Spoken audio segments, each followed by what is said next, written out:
नमस्कार दोस्तों, मैं विपिन कुमार और आज आपको मैं बताऊंगा 5S के बारे में। हिंदी में, इंग्लिश में और जापानीज़ में इसका मतलब क्या होता है। तो 5S के 5S होते हैं और इसका इम्प्लीमेंटेशन करके क्या क्या इम्प्रूवमेंट होती है। मेनली 5S का इम्प्रूवमेंट करने का मेन मोटिव जो होता है सॉफ्ट फ्लोर की इम्प्रूवमेंट के लिए होता है। जैसे सॉफ्ट फ्लोर में रिवर्क, रिजेक्शंस, फाइल्स वगैरह जो पड़ी होती है उसकी प्रॉपर आइडेंटिफिकेशन नहीं होती है। तो कई बार फ्लोर में जाते हैं, फाइल मांगते हैं तो उसको ढूंढने के लिए बहुत टाइम लगता है, वो टाइम से मिलती नहीं है। तो जो हमारा प्रॉपर 5S तभी माना जाता है कि हम किसी फाइल को अगर ढूंढने जाते हैं तो 20 सेकंड से पहले पहले हमें वो फाइल मिल जाए, ऐसी आइडेंटिफिकेशन हमारी होनी चाहिए।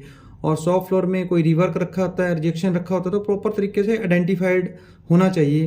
तो वो सॉफ्ट फ्लोर इम्प्रूवमेंट का ये फ़ायदा होता है थ्रू 5S इम्प्लीमेंटेशन करने के बाद। तो आइए दोस्तों वन बाई वन समझें इसका हिंदी में क्या मतलब रहता है, इंग्लिश में क्या रहता है और जापानीज़ में क्या मतलब होता है। तो 5S का पहला वर्ड सैरी, इसको इंग्लिश में शॉर्ट बोलते हैं, हिंदी में सही चैन बोलते हैं। 5S का दूसरा वर्ड शैतान, इसको इंग्लिश में सेट इन ऑर्डर बोलते हैं और हिंदी में सुव्यवस्था। 5S का तीसरा वर्ड शीशो, इसको इंग्लिश में साइन एंड क्लीन बोलते हैं और हिंदी में स्वच्छता। 5S का चौथा वर्ड इसको बोलते हैं शिक्षु और इंग्लिश में बोलते हैं स्टैंडर्डाइजेशन और हिंदी में मानकीकरण।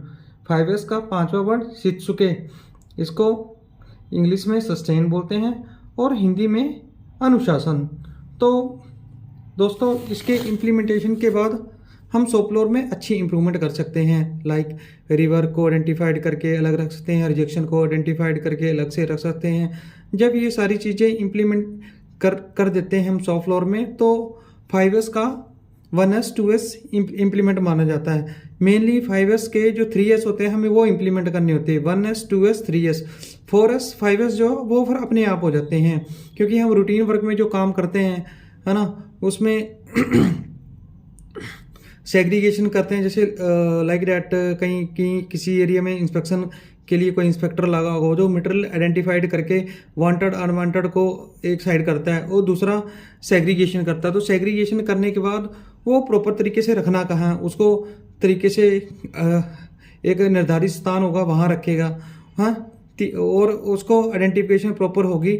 और तीसरा जो हमारा क्लीनिंग है, साफ़ सफाई होगी, तरीके से साफ़ सफाई करी होगी। तो ये मतलब एक रिवर को आइडेंटिफाइड करता है, रिजेक्शन को आइडेंटिफाइड करता है, क्लीनिंग को मतलब करने के लिए यूटिलाइज करता है और उसके लिए बेनिफिशियल रहता है ये टूल हमारा।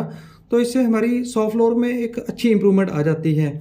तीसरा जो फाइल्स वगैरह होती है उसकी लिस्ट लगाई हो, लिस्ट ऑफ फाइल, तो कोई फाइल को ढूंढने के लिए जाते हैं हम तो फाइल ईजिली हमें मिल जाती है 15 सेकंड या 20 सेकंड के अंदर, क्योंकि आइडेंटिफिकेशन प्रॉपर होती है। तो हम नंबर ऑफ फाइल देखेंगे और फाइल का नंबर देखेंगे, फाइल में नेम क्या है तो वो निकाल लेंगे। और वैसे अगर हम कोई आइडेंटिफिकेशन नहीं लगाई होगी तो उसमें बहुत टाइम लगेगा। तो इजी टू टाइम सेविंग के लिए जो आइडेंटिफिकेशन लगाई होती है उसका ये बेनिफिट मिलता है 5S का। तो दोस्तों आप सारे ये वीडियो सीख के अपने एक्सपीरियंस में इसको लेके आओ, अपनी जहाँ जिस कंपनी में काम करते हो वहाँ इसको आप इम्प्लीमेंट करो। और आगे से मैं कोई पोकायोको के रिलेटेड वीडियो बना के वो डालूँगा। तो और आपको एक्सेल में भी और पीपीटी फॉर्म में भी आपको वीडियो दिखाऊंगा, उसके लिए आप थोड़ा सा वेट करो। नेक्स्ट वीक तक वो इस टाइप के जो बड़े वीडियो आएंगे तो उसमें पूरी डेप्थ में आपको समझाया जाएगा एक एक चीज़ की।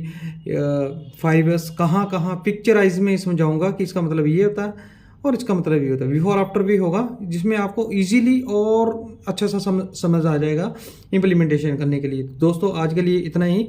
मेरे चैनल को लाइक करो, शेयर करो और कमेंट ज़रूर करना अच्छा लगे तो, और अपने दोस्तों को भी शेयर करना, ताकि मेरी जितनी लर्निंग है मैं कोशिश करूँगा कि मैं अपने यूट्यूब के चैनल के थ्रू आप लोगों के साथ, फ्रेंड्स के साथ और जो भी ऑडियंस है ना उसके साथ शेयर करूं, ताकि वो भी अपना सीख के अपने प्रैक्टिकल वे में जहां जॉब करते हैं वो उसको इम्प्लीमेंट करके आगे लर्न करके आगे बढ़े और फ्यूचर में ग्रोथ करें।